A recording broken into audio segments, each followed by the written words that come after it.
बताओ फिर कहाँ बिठाऊं, सोफे पे या उधर सेज पे?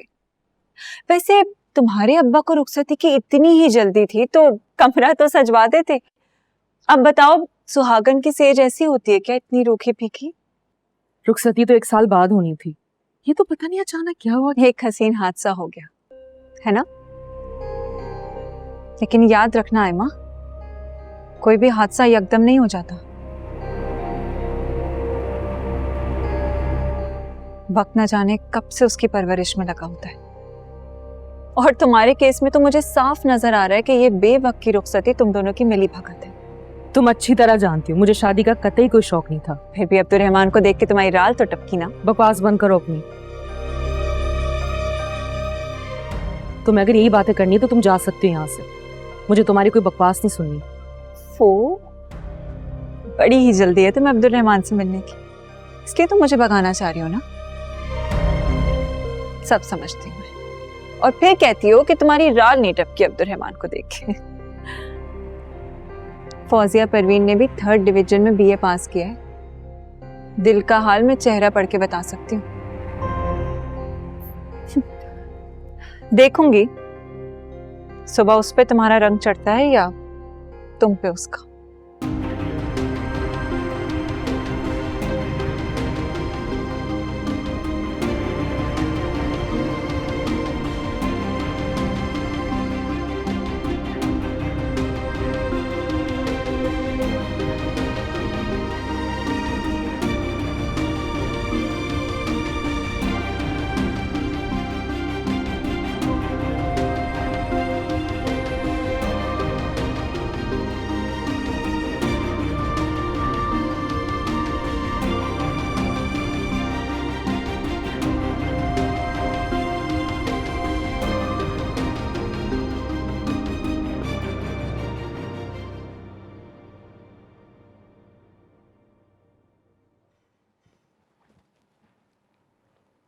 अल्लाह का शुक्र है, हर काम खुशसूबी से हो गया।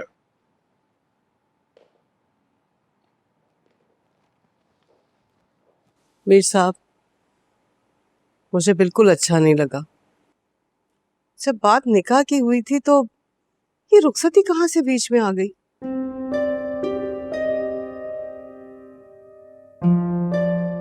और लोग क्या कहेंगे कि ऐसी क्या जल्दबाजी थी जो हमने अपनी इकलौती बेटी की रुखसती इस तरह से कर दी।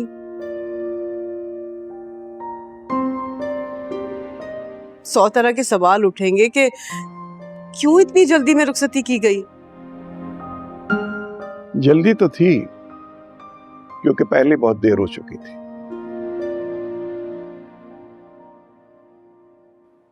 अगर मजीद देर होती तो नुकसान हो जाता। क्या मतलब? कैसा नुकसान?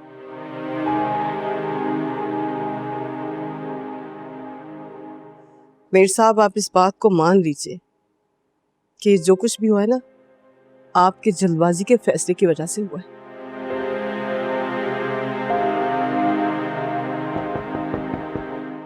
कौन है?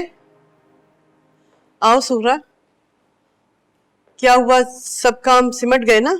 जी बड़ी बेगम, काम तो सारे सिमट गए, मगर दूल्हा मियाँ गुज़िश्ता 1 घंटे से लॉन में टहल रहे हैं और एक के बाद एक सिगरेटें जला रहे हैं। मैंने कहा मैं आपको बता दूं। अरे आयम्मा बीबी अपने कमरे में अकेली बैठी उनका इंतजार कर रही हैं।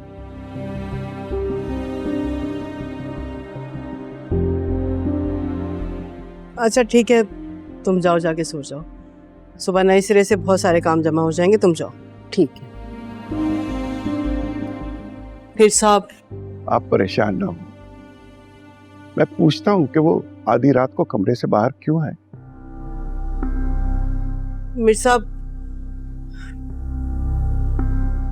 बेटी देने के बाद ना तो हुक्म दिया जाता है और ना ही सवाल किए जाते हैं।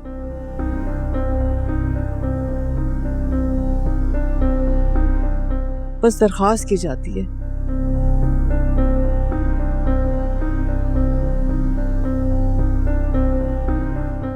आप प्यार से बात कीजिएगा उससे। बल्कि रहने दीजिए, मैं ऐसा करती हूँ कि मैं जाके देखती हूँ।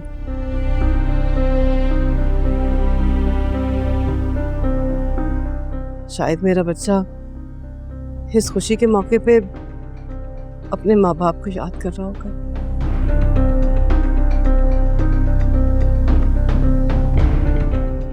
आप बैठे, मैं देखती हूँ।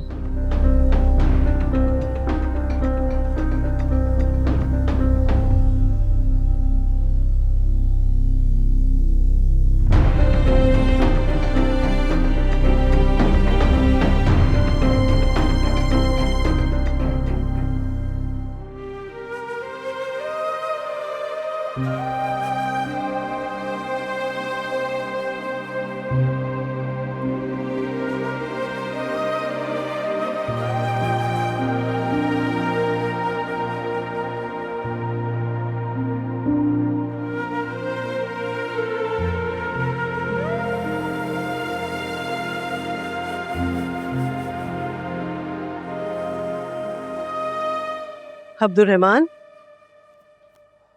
जी अम्मा। खैरियत?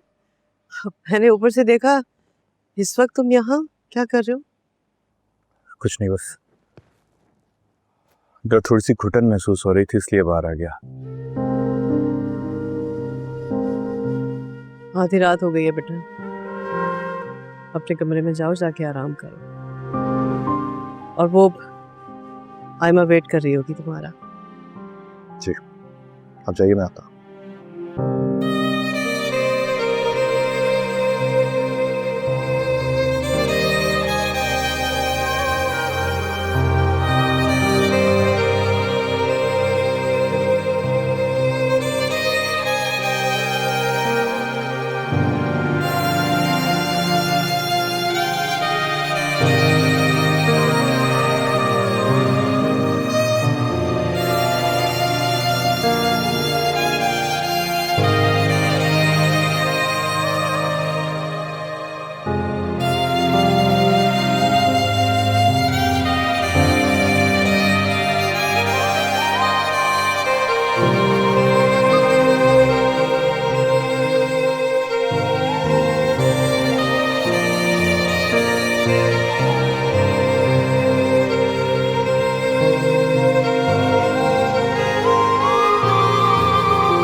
मेरा सुकून बर्बाद करके तुम चैन से सो नहीं सकती।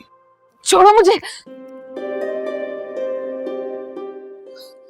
क्या बदतमीजी है ये। जंगली। हाँ, हूं मैं जंगली, और मेरे इस जंगलीपन के जिम्मेदार तुम लोग हो।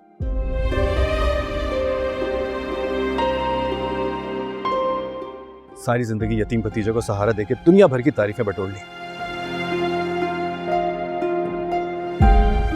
और जब वो बेसहारा बच्चा इस काबिल हुआ कि अपने लिए कुछ कर सके, तो उठाकर उसकी शादी अपनी पागल बेटी से कर दी।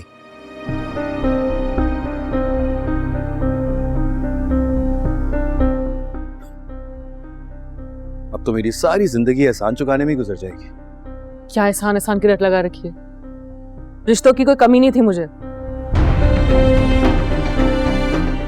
जो मेरे अम्मी अब्बू ने तुम्हारी मिन्नत करके मेरा रिश्ता तुम्हें दे दिया।